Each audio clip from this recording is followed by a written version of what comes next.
ETF index mutual funds నేర్చుకుని stock మార్కెట్లో రాణించాలనుకుంటున్నారా? వెంటనే ఈ నెంబర్కి కాల్ చేయండి.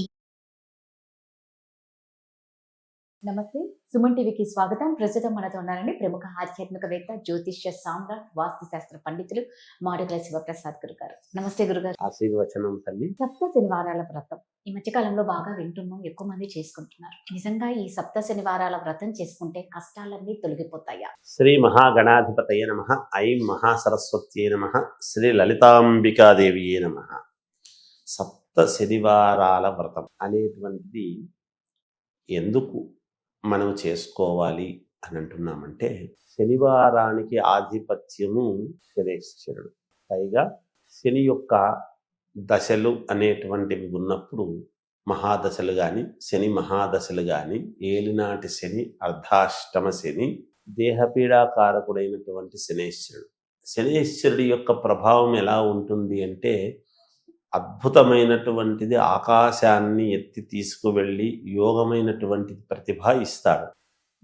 లేదంటే మనకు చివరి జీవితం కూడా చూపిస్తాడు.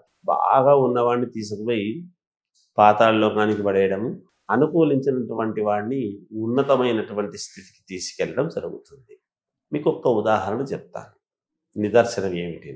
శనీశ్వరుడి యొక్క ప్రభావము ఉందనే కదా అయ్యప్ప మాల వేసుకుంటూ ఉండేది. వాస్తవానికి అయ్యప్ప మాల వేసుకుంటున్నాము అని వేసుకునేటువంటి వాళ్ళందరూ శనికి సంబంధించినటువంటివి నల్లటి వస్త్రాలు కట్టుకోవడం.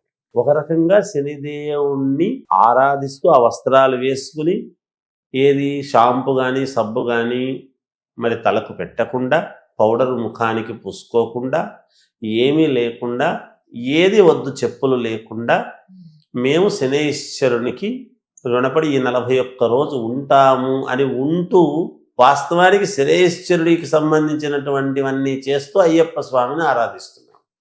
ఆరాధనలో అయ్యప్ప స్వామిని ఆరాధిస్తున్నాం. చేసేటువంటివన్నీ నియమాలన్నీ కూడా శనేశ్వరుడికి సంబంధించింది. ఎందుకు? అయ్యప్ప స్వామి శనేశ్వరుడికి ఇచ్చినటువంటి దీనివల్ల కదా, మనం అదే కదా చేస్తున్నాం. అందుకని మనకు వారాలు అనేటువంటివి శనివారం అని ఉండేటువంటిది. ఎందుకు ఈ మాట మనం అనుకుంటున్నాము అంటే, దేహం ఏదైనా మనము దేహము అనేటువంటిది, దేహమే దేవాలయం అని కూడా చెప్పారు. కాబట్టి మనకు కలియుగములో కలియుగ ప్రత్యక్షప్రద దైవం అయినటువంటి వెంకటేశ్వర స్వామి, ఇది శాస్త్రాల్లో ఉందా? మనము పట్టపగలు ఏదో దివిటి పట్టుకొని ఎతికి వీళ్ళు చెప్తున్నారు కదా, ఎక్కడుంది? ముందు ప్రతిదీ మనము విమర్శించటం అనేటువంటిది కాదు, అలాగని భయపెట్టడము కాదు. ఇక్కడ భయం దేనికి? ఒకటి చేస్తే మంచిది అని చెప్పామే గాని, చేసుకోకపోతే ఏదో మీకు విపరీతంగా ఇబ్బందులు వస్తాయని ఎక్కడ చెప్పలేదు కదా. ఈ వ్రతం చెయ్యకపోతే మీకు ఏదో మహా ఇబ్బంది వస్తుందని శాస్త్రాల్లో ఉన్న దాంట్లోనూ లేదు, ఇప్పుడు చెప్పేటువంటి వాళ్ళు కూడా అది చెప్పడం లేదు. బట్ చేసేటువంటిది ఏదైనా ఒక నియమముగా చెయ్యండి అని అన్నారు. ఒక నియమముగా చెయ్యండి అని ఎందుకు చెప్తున్నారు అంటే, ఆ నియమముగా ఎప్పుడైతే చేస్తారో మీరు అనుకున్నటువంటిది, మీ సంకల్పం ఏదైతే ఉందో అది నెరవేరుతుంది, 100% నెరవేరుతుంది. చేసేది సక్రమంగా చేస్తే.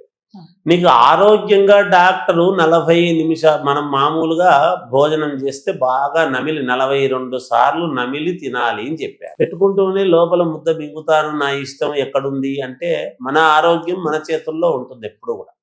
ఎందుకు? బాగా నమిలి తినాలి, చెయ్యాలి అని ఒక ఇది చెప్పారు.